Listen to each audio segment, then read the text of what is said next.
Olá, amigos. Eu sou Marlon Riquidal e nós estamos aqui para fazer a gravação dos vídeos do Diálogo Fraterno. É um estudo que nós propomos a partir da obra que nós escrevemos desse mesmo título, Diálogo Fraterno, publicado pela Federação Espírita de Goiás. E a intenção desse vídeo é de que a gente possa fazer como um curso discutindo os detalhes do atendimento fraterno, favorecendo as pessoas que não têm acesso ao curso quando nós visitamos vários estados, cidades, outros países. Mesmo assim, há muitas pessoas que não conseguem ter acesso a esse material. E o nosso objetivo é de que as pessoas primeiro estudem e vejam os vídeos, estudem o livro, para que a gente não precise ficar repetindo o mesmo curso em cada localidade que vai e possa assim trabalhar com uma abordagem mais aprofundada. Então, para isso, nós temos aqui a companhia de 3 pessoas, 3 amigos que trabalham na nossa casa espírita, na Sociedade Espírita Cláudio Reis, e que não trabalham com atendimento fraterno, porque o objetivo é que a gente consiga realizar uma interação onde eles tragam perguntas e questões, como as pessoas que estão nos ouvindo, que não têm experiência ou que têm experiência, mas que temos muitas coisas a discutir. Gostaria que vocês se apresentassem para aqueles que estão nos ouvindo. Eu sou Fabiane, então eu sou trabalhadora da Sociedade Espírita Cláudio Reis, sou secretária lá na sociedade e também sou mediadora dos grupos de estudo. Meu nome é Soraya, também atuo na Sociedade Espírita Cláudio Reis como vice-presidente da casa e também como mediadora de estudos. Olá a todos, eu sou o André, frequento a casa há alguns anos. Como mediador de grupo de estudo, comecei ano passado e também ajudo nos passes. A nossa é para ser uma abordagem informal, no sentido do diálogo, mas infelizmente não vai oportunizar que vocês façam perguntas, porque esse vídeo está disponibilizado no YouTube, em outras plataformas, mas não há como nós acompanharmos todas as perguntas e as interações e podermos responder. Então, os nossos amigos que aqui estão, a Fabiane, a Soraya e o André, de alguma maneira vão cumprir com esse espaço de perguntas e dessa interação que não vai ser possível a gente fazer com o público. Então, nós temos o vídeo, temos o livro que esperamos que as pessoas leiam e depois, nestas circunstâncias, nós, então, estamos disponíveis em determinadas localidades para daí realizar um aprofundamento com reflexões e diferentes abordagens específicas em cada centro espírita ou regional que nos convida. Então, em relação ao diálogo fraterno, a nossa primeira pergunta, e que daí nós vamos compartilhar aqui com vocês, é sobre o objetivo do atendimento fraterno. O objetivo ele vai definir o que faz ou o que não faz, o que inclui-se no atendimento fraterno ou não, e o que nos permite olhar e dizer não, isso não deveria ser abordado, ou isso não deveria conduzir o atendimento fraterno. Não podem ser as coisas porque o Marlon pensa, porque o Marlon acha ou porque a Fabiane disse daquele jeito. Existem objetivos claros a respeito dessa atividade que já estão postos e que independe do que eu pense ou do que eu ache.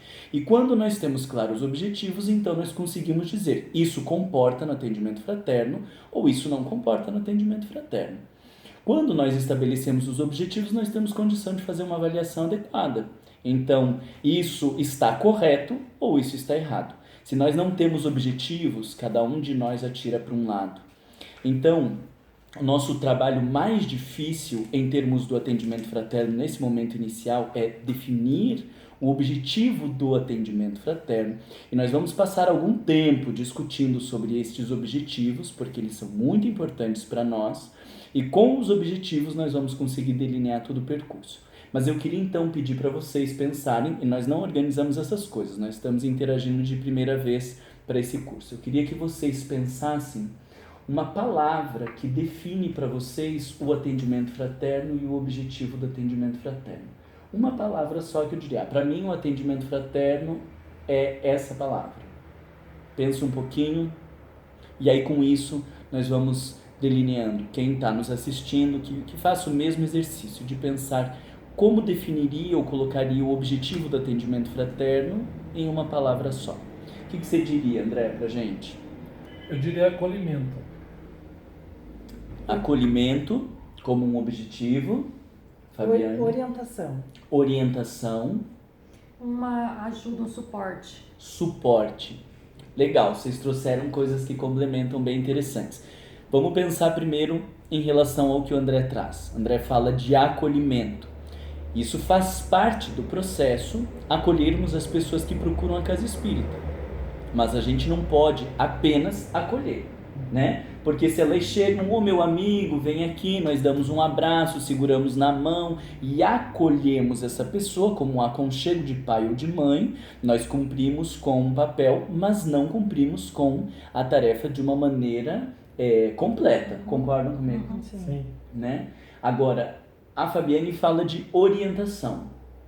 Orientação também é uma colocação importante do atendimento fraterno, porque nós acolhemos, mas não vamos só acolher, nós precisamos orientar esta pessoa e vamos orientar com base na doutrina espírita, numa proposta doutrinária. O acolhimento sozinho ficaria capenga, vamos dizer, nesse sentido, mas a orientação sozinha, ela também ficaria capenga, senão nós chamaríamos apenas de um trabalho de orientação. Por que será que a gente fala diálogo fraterno?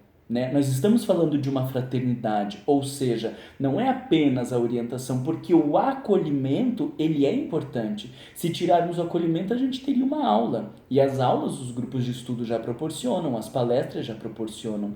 Então veja que nós juntamos essas duas colocações, falando da necessidade de um acolhimento que proporcione um ambiente fraterno para essas pessoas, mas que precisa de uma orientação, porque a pessoa não veio ali para encontrar-se com amigos, ela vem em busca de orientações doutrinárias. E aí bem interessante porque a Soraya complementou com a questão do suporte, né? Porque não é, então, só um acolher e dar uma orientação. Nós vamos fazer uma proposição para essa pessoa. Nós vamos oferecer algo para que ela pense num caminho, num percurso, para que ela consiga olhar para a sua vida e, a partir dali, ter determinados direcionamentos de buscar uma psicoterapia, dos grupos de estudos, do Evangelho Lar. Então, nós também vamos oferecer recursos nesse sentido de um suporte para que a pessoa compreenda melhor a sua vida, para que ela consiga direcionar melhor os seus dias. Então, vê que interessante que vocês trouxeram 3 coisas que, no meu ponto de vista, são complementares, e é muito possível que vocês que estão nos ouvindo pensem em muitas outras palavras e muitas outras colocações que tenham a ver com estes objetivos. Nós queremos, então, trabalhar com alguns objetivos específicos, como eu disse para vocês, que não foram postos pelo Marlon. Estes objetivos, nós fizemos um percurso e encontramos, já falo para vocês a página, porque nem eu sei onde que estão as páginas. Nós encontramos esses objetivos já postos no movimento espírita, estabelecidos, deixa primeiro eu achar a página para vocês irem situando e daí eu falo, pessoal. Nós vamos trabalhar com os objetivos que estão ali na página 99.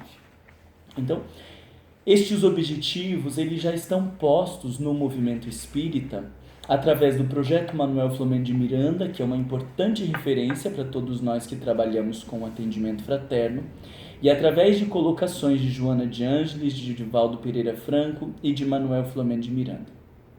Vou aproveitar para fazer um parênteses que nesse livro que nós publicamos, Diálogo Fraterno, ele foi lançado em 2016.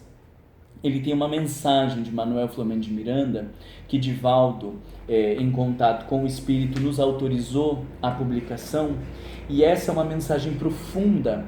Estou pensando até que a gente poderia arrumar um momento só para discutir sobre a mensagem do projeto Manuel Flamengo de Miranda, mas que dali nós extraímos um outro objetivo, como ele mesmo coloca.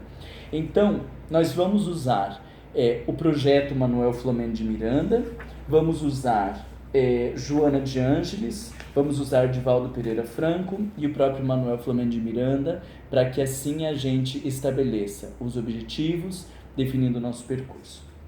O primeiro que eu quero trazer para vocês aqui está na página 99, ali em itálico, que refere-se ao projeto Manuel Flamengo de Miranda, uma mensagem do Espírito Joana de Ângeles. Quem que poderia ler ali para a gente, então? O atendimento fraterno é a porta de serviço edificante aberta a todas as criaturas que perderam o rumo ou se perderam em si mesmas. Objetivo acender luz na treva, oferecendo roteiro no labirinto, proporcionar esperanças no desencanto. Lindo, né? Lindo mesmo. Então vê que primeiro Joana de Ângeles nos fala deste sujeito que chega ao atendimento fraterno e que precisamos ter clareza que nós estamos falando de alguém adoecido, né? Nós não estamos num diálogo com qualquer pessoa, não estamos num diálogo informal. Nós estamos falando de um sujeito que se perdeu em si mesmo ou que perdeu o seu rumo em relação ao mundo. Por isso não se faz atendimento fraterno na porta da recepção, não se faz atendimento fraterno em qualquer lugar, porque nós estamos falando de pessoas que estão num estado de dificuldade, muitas vezes de organizar os seus pensamentos, os seus sentimentos. Nós não podemos estar num espaço qualquer onde as pessoas estão conversando ou batendo papo, porque nós estamos falando de um sujeito que já está com uma dificuldade de encontrar-se. E então, por isso, nós precisamos de um espaço adequado, precisamos de um lugar confortável, de pessoas serenas que possam oferecer esse primeiro contato que já tem uma repercussão terapêutica para o sujeito. Marlon, isso que tu comentas é bem importante porque geralmente assim nas nossas casas a gente já entra, já tem outros trabalhadores, tem outras pessoas que chegaram, né? Então eu acho que isso é algo da gente pensar até numa estratégia de logística da chegada do sujeito na casa, para a gente conduzir para um espaço que fique mais acolhedor, né? Atendendo até o que o André tinha falado, porque a gente realmente, eles vão chegando naquele burburinho às vezes de mais de uma pessoa chegando na casa ao mesmo tempo, né? E é interessante porque daí as pessoas vão chegando e a gente pergunta por que a pessoa veio à casa espírita.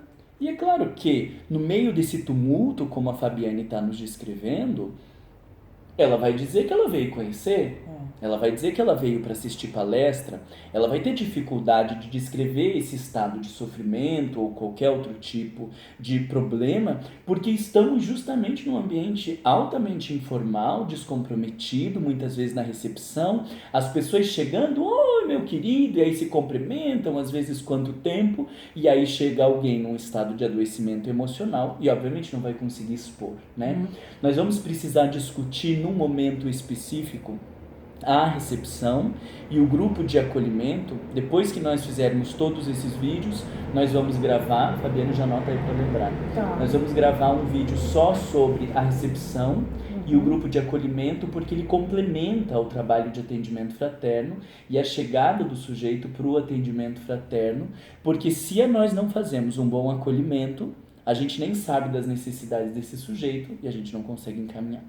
Na nossa casa espírita, nós temos 2 salas extremamente confortáveis.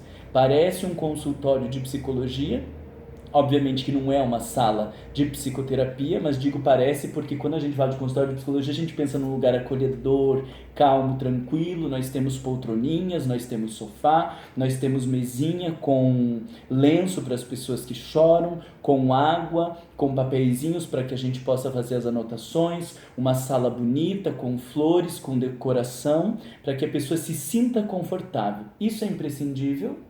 Obviamente que não é imprescindível. Mas nós podemos investir no sentido de um espaço harmonioso que facilite as pessoas se sentirem à vontade para que elas consigam abrir-se e falar daquilo que está tão sofrido.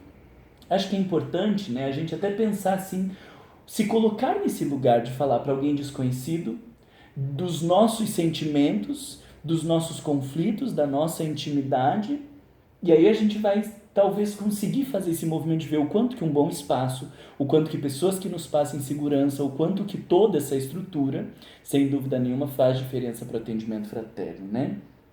Então, Joana de Ângeles nos diz destas portas abertas para as pessoas que perderam o rumo de si mesmo, oferecendo luz na treva, roteiro no labirinto e esperança no desencanto. E aí eu pergunto para vocês, sempre pergunto isso nos cursos, da onde que vem essa luz que a gente acende? Doutrina espírita. Das obras básicas? Ou o roteiro, no lado, qual o roteiro que a gente oferece para as pessoas, né? Doutrina. Isso é essencial, né? A luz não provém do Marlon, não provém da Fabiane, não provém de nenhum de nós.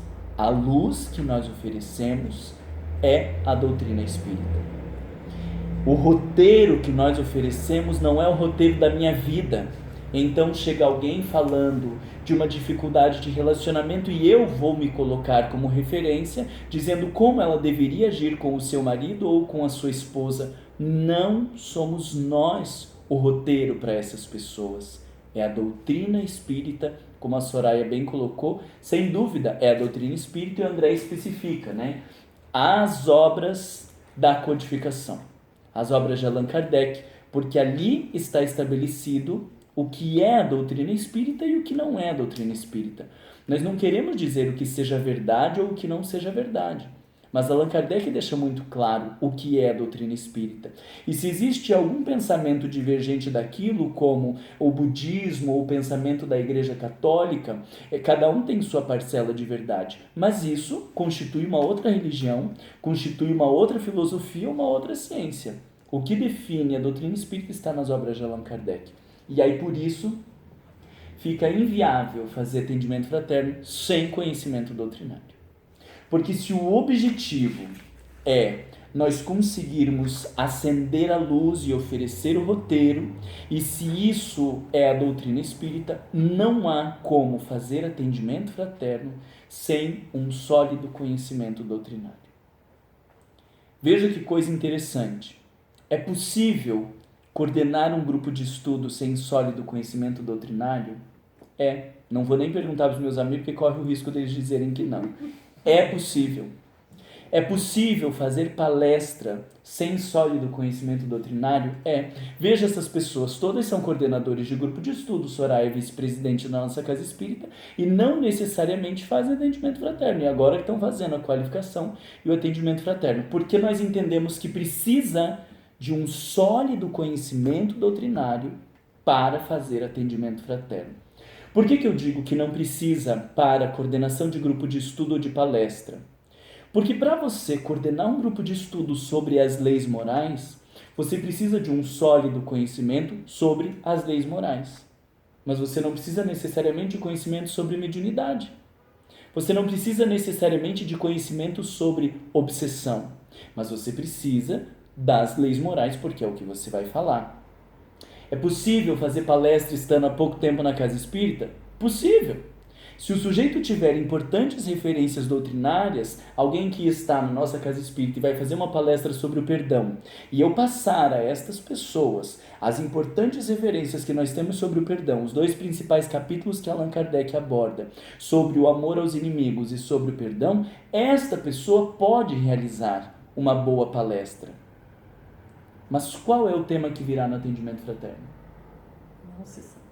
Não se sabe. Não tem um dia. Hoje vai vir o pessoal dos problemas sexuais. Aí nós nos preparamos antes. Semana que vem o pessoal da mediunidade. Nós nos preparamos antes. Não tem como saber. Quando eu abro as portas do atendimento fraterno, pode ser mediunidade, pode ser sexualidade, pode ser obsessão, pode ser fé, pode ser planejamento reencarnatório, pode ser inúmeros temas. E quando eu tenho uma sólida formação doutrinária a partir das obras de Allan Kardec, qualquer um desses temas, mesmo que eu não tenha o conhecimento específico sobre a questão de compulsão alimentar, mas quando eu tenho uma sólida formação nas obras de Allan Kardec, eu vou conseguir encaminhar bem e oferecer roteiros no labirinto dessa pessoa. Então, as obras de Allan Kardec se tornam essenciais para que a gente consiga realizar o atendimento fraterno. Não porque o Marlon está falando, mas porque isso é um objetivo posto pelas almas nobres que orientam o nosso trabalho na doutrina espírita. Isso fica claro para vocês, gente? O que vocês pensam aí desse objetivo? Tem alguma coisa a mais que vocês queriam ressaltar? Do que vocês pensam aí desse roteiro no labirinto da esperança no desencanto?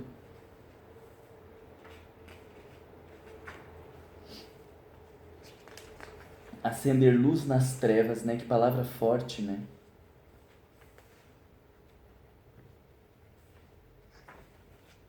Vamos pro próximo? Eu fiz ali 3 pontos na página 104 do livro. Se vocês estão nos assistindo, seria interessante de ler o livro, né? Mas se em algum momento não for possível, não tiver quero ressaltar esses 3 pontos ali na página 104. André, que você que leu o objetivo, lê os 3 pontos ali pra gente? O atendimento fraterno... Não, desculpa aqui, ó, não temos luz própria, os 3 pontos. Os 3 pontos. Isso. Não temos luz própria, ou seja, o que oferecemos aos atendidos são roteiros que a doutrina espírita estabelece. Nota. Segundo, não estamos ali para direcionar a vida das pessoas por meio das nossas experiências ou entendimentos, mesmo que advindos do Espiritismo, pois cada qual tem caminhos que são únicos como o seu tempo, sua força e suas condições particulares, não podendo querer replicar atitudes. E o terceiro, para oferecer um roteiro seguro, é necessário primeiro identificar em que ponto da caminhada, em qual parte do labirinto o indivíduo está perdido, para que tenhamos mais clareza do roteiro doutrinário a lhe oferecer. Difere significativamente estar no início do labirinto, no meio ou perto do fim, manter-se parado ou correndo alucinado. Afinal, para cada postura ou situação, o Espiritismo oferecerá um roteiro diferenciado. Nem lembrava que eu tinha escrito essa parte. Mas aí nós estamos... Eu ia comentar assim, que isso aqui me faz lembrar da questão da gente dar opiniões sobre as situações das pessoas, né? Aquele do acho, às vezes a gente Conselho. passa... Conselho, isso, acho que essa é a palavra, né? Se a gente passa por situação semelhante, aí quer dar o seu conselho para o que está acontecendo. E mesmo que não passe por situação semelhante, porque a gente tem palpite para tudo, né? Exato. Não, eu acho que você devia te falar isso, eu acho que você devia te fazer isso, porque o meu filho fica em casa dormindo, tá? Mas você tem que ir no quarto, você tem que conversar com ele. E a gente tem palpite para todas as situações das vidas das pessoas. Um baú infindável de palpites, né? E aí eu gosto de ser bem enfático. Se você não tem conteúdo doutrinário para falar, fica com a boca fechada, porque você não vai atrapalhar a vida daquele sujeito. Se você não sabe da onde, quais referências doutrinárias, se você não tem conteúdo, não sabe onde que está Allan Kardec, não fala. A pessoa chega, traz a sua problemática, você ouve e a convida para participar da Casa Espírita. Para os grupos de estudo, para as palestras, para o passe, fala do Evangelho no Lar e não fala nada a respeito da sua problemática. Porque se você quiser entrar na questão da problemática, você precisa ter fundamentação doutrinária para isso. De resto, são conselhos e palpites que são completamente dispensáveis. Soraya. Todo esse contexto, ele nos traz muito mais segurança do que chegar, sentar na sala do atendimento fraterno e dar conselho, falar qualquer coisa. Seguindo esse roteiro aqui da doutrina espírita, é muito mais tranquilo, né? É mais seguro, mais seguro para a gente e para a pessoa que vai ser atendida. Agora, é seguro para quem está estudando. Sim. Né? Dá esse enquadramento. Agora, se a gente não tiver estudo, se a gente não tiver fundamentação doutrinária, o que eu vou falar? Aí a gente não sabe. Né? Então, essas noções que a gente tem de doutrina espírita, elas muitas vezes atrapalham as pessoas quando nós não temos uma boa fundamentação, nós não temos bons estudos. Vocês vão ver ao longo dos nossos vídeos que isso vai ficar até chato, porque eu vou falar tantas vezes da necessidade de estudo aprofundado, de estudo em grupo, de trocas e de reflexões, que vocês vão dizer, meu Deus, o Marlon falou no primeiro vídeo que ia ficar chato e ficou chato mesmo.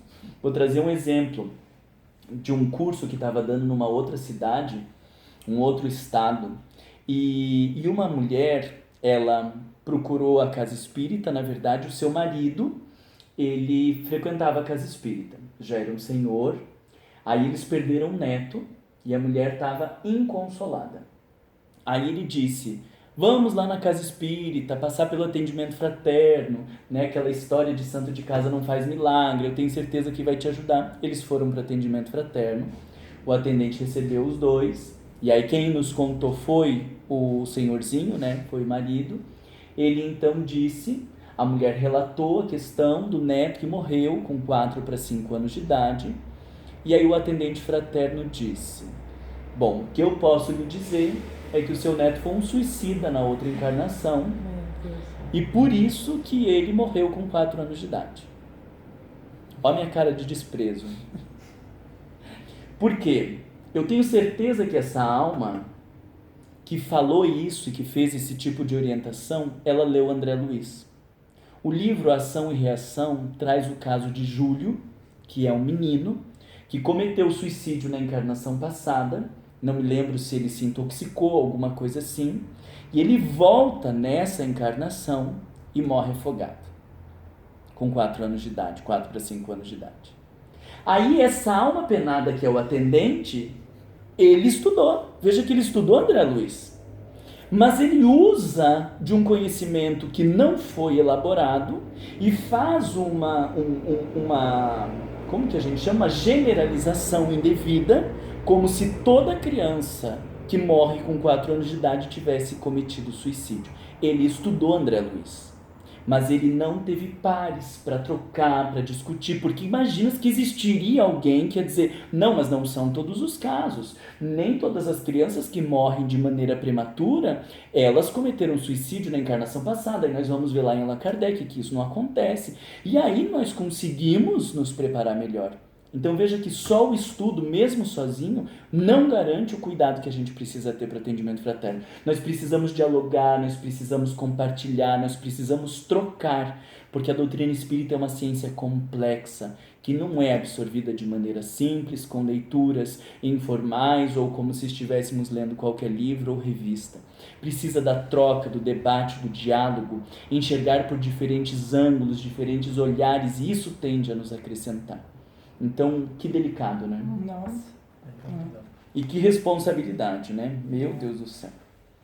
Mais alguma coisa? Soraya falou, né? O que vocês... Achei bonito, fui eu que escrevi, mas achei tão bonito aquilo que está ali. De perceber os diferentes momentos que as pessoas estão da sua jornada. Alguém que conhece a doutrina espírita vai ser abordado diferente de alguém que não conhece. Alguém que já tem algumas leituras, que tem algumas reflexões, vai ser manejado diferente de quem não tem. Por isso, nós sempre precisamos partir do sujeito. Mas o que você pensa a respeito da sua situação? O que você já sabe a respeito disso? Você já frequentou algum centro espírita? Você já tem algum conhecimento doutrinário? Porque dependendo de como o sujeito está em relação àquilo, é da onde a gente vai partir. Às vezes nós estamos falando de coisas simples que ele já tem aquele conhecimento, ou estamos nos adiantando e nos utilizando de conceitos doutrinários que a pessoa ainda não tem a menor noção. Então nós precisamos saber que momento o sujeito está dessa caminhada para que a gente saiba como lhe orientar nesse percurso, né? Marlon, tem uma pergunta assim chave para nesse objetivo que a gente possa fazer para o atendido, em relação a sentimento, em relação Sim, nós vamos aprofundar isso, vamos discutir só esse manejo para que a gente chegue no objetivo, né? Okay. Agora a gente está fazendo uma passada geral para que a gente tenha claro o objetivo, depois a gente vai estar resgatando esses objetivos na discussão dos casos e aí eu vou trazer algumas colocações que ajudam a gente a fazer esse enquadramento. Ok. Tá? Vamos continuar e ver se a gente consegue avançar então nos objetivos. Eu achei que a gente ia ter que fazer vídeos separados, mas quem sabe de tudo num só. O B ali, quem que lê? O atendimento fraterno tem como objetivo primacial receber bem e orientar com segurança todos aqueles que o buscam. Não se propõe a resolver os desafios nem as dificuldades, eliminar as doenças nem os sofrimentos, mas propor ao cliente os meios hábeis para a própria recuperação. Parênteses, Joana de Ângeles usou aqui o termo cliente, tem momentos que ela usa o termo paciente, tem momentos que a gente vai falar do sujeito, da pessoa. Em resumo, não importa, não vamos ficar discutindo termo. Se chama de cliente, de paciente, de não sei o que, gente, não importa. O que importa é o conhecimento doutrinário, a fundamentação, que a gente lembre que é um sujeito em estado de sofrimento que consiga fazer um bom manejo. Pronto, né? Porque do próprio livro já ouvi gente polemizando, mas o Marlon usou cliente, não sei o que. Esse não é o mais importante. E justamente no livro nós fazemos uma abordagem dizendo, não importa se vai usar cliente, paciente, o que importa é entender que é um sujeito que padece, o sujeito que está num estado de sofrimento, né? Mas lindo esse objetivo, né? É o que eu mais gosto de todos os objetivos e eu acho que é o que está mais claro e é o que mais é difícil da gente absorver. Vocês têm noção por que eu digo que é o mais difícil de absorver olhando para lá? Porque a gente não vai resolver o problema do outro. A primeira coisa que a gente tem a tendência de fazer é querer estancar o sangue, estancar a dor, estancar a lágrima. E nem sempre, não é nem sempre, é sempre, isso não é o primeiro caminho. Nunca isso é o vai primeiro ser. caminho. E nem primeiro, Soraya. Não é primeiro, não é segundo e não é nenhum. Não é caminho nenhum. Essa postura de querer resolver o problema das pessoas, eu posso dizer categoricamente, é o que mais atrapalha no atendimento fraterno. E, gente, eu estou compartilhando isso com vocês porque antes mesmo de escrever o livro, já estudava sobre atendimento fraterno há 15 anos. Dei muitos cursos em diferentes estados, diferentes países. E sempre que nós vamos trabalhar o roleplay, que é usar os casos e discutir como que cada um faz, e aí nós colocamos uma pessoa como encenando o paciente, outro com o atendente, sempre o maior enrosco que se dá no roleplay é querer resolver o problema do outro. Chega alguém dizendo que tem um problema com o marido, a gente quer mudar o marido. Chega alguém dizendo do filho, a gente foca no filho. Ou mesmo quando chega alguém dizendo da tristeza, a gente vai dizer que ela tem que se alegrar. Chega alguém dizendo da violência, a gente vai dizer que ele tem que se acalmar. E sempre nós queremos resolver o problema das pessoas. Gente, isso é ridículo. Por que eu digo que é ridículo? Porque essas colocações de orientações, as pessoas já sabem. Elas não vieram procurar o atendimento fraterno para ouvir coisas do senso comum que elas já sabem. Isso constrange ainda mais. Chega alguém dizendo, porque eu sou uma pessoa muito agressiva, esses dias eu bati no meu filho e ficou marca durante uma semana inteira e eu fico me penalizando. Eu não fui ao centro espírita para ouvir alguém dizendo, você tem que se acalmar. É ridículo, eu acho que é um desrespeito com o sujeito dizer, você tem que se acalmar. Chega o outro dizendo que tem uma compulsão sexual, que trai a esposa, ou que trai o marido, e aí a gente vai dizer, olha, você tem que orar, você tem que mudar o seu comportamento, porque a poligamia não é de acordo com as leis. Ele já veio buscar ajuda, ele não precisa de alguém para dizer o que ele tinha que fazer, porque na grande maioria dos casos, as pessoas já sabem o que tinham que fazer, porque nós já temos o discernimento do bem e do mal, nós já sabemos o norte para onde ir, o que nós não conseguimos é o processo, é o como fazer isso. Quando as pessoas vêm em busca do atendimento fraterno, elas estão em busca deste suporte, como a Soraya mesmo colocou ali como palavra de objetivo. E não